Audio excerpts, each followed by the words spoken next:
Hello viewer, here I have that artwork. So I will show you how we can edit that artwork. First of all, we will edit the image by using the curve here.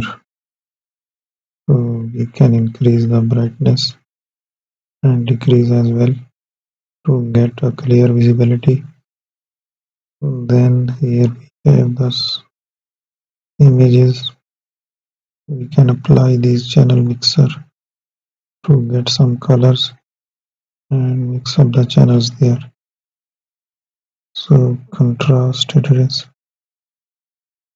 Then fill up the design layer.